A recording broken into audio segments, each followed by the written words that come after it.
Aljani ɗan tsatsimbe, yanzu zan aike ka birnin Sin.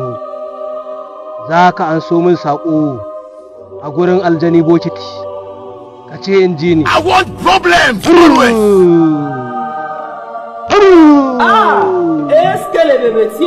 Sai na ji ka. Ya fata-fata ya ilu. Ya fata-fata ya ilu.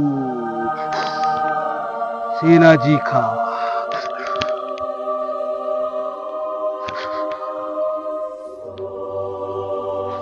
I don't want peace.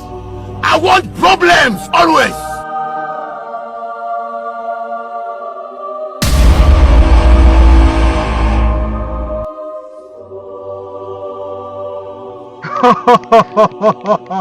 Shai!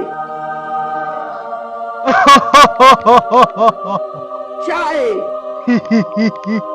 Shai! Shai!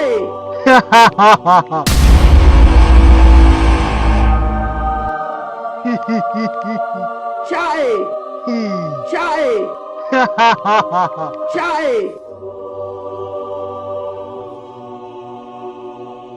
Salamu alaikum boka. Kai! Jinsin bil adama. Aljani Iroko baya buƙatar sallama a nan guraren. Ka ji ni ko baka ji ni ba? Kai bil adama. Me ke tafa da ku? Duk da na san abin da ke tafa da ku. Amma ku ƙara mun bayani. Tun da ka san abin da ya kawo mu, kawai kai mana aiki. Ai tun da na ganka tare da iyalinka, aljani ɗan Iroko ya gaya mini, haihuwa kuke mana. A aboka, ba haka bane ba. Ba haka bane? Ba haka bane. Taɓi da aljani ɗan Iroko ya yi min ƙarya, yau ya sha wiwinsa kenan.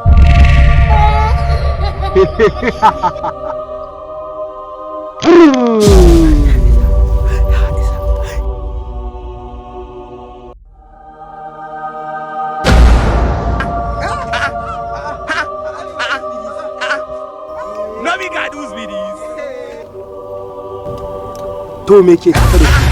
Boka, so nake na yi kuɗi ko ta halin ƙaƙa boka. So nake na yi kuɗi sosai da sosai. Na fi ɗangwata kuɗi, na fi buwa kuɗi. Boka ina so na jiƙa wannan kyakkyawar yarinyar. Ta ji daɗin rayuwarta boka.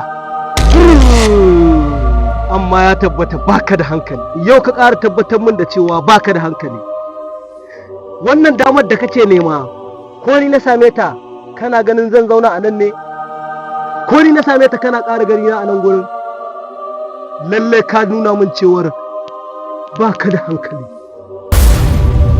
Wai kai Raman, duk abin da kake yi yaudara ce, duk cin kajin da kake na mutane, duk cin amana ne? To ka san wani abu. Yau cin kajin da kake na mutane, wallahi ya zo ƙarshe. Dan wallahi sai na hoshe ma kai.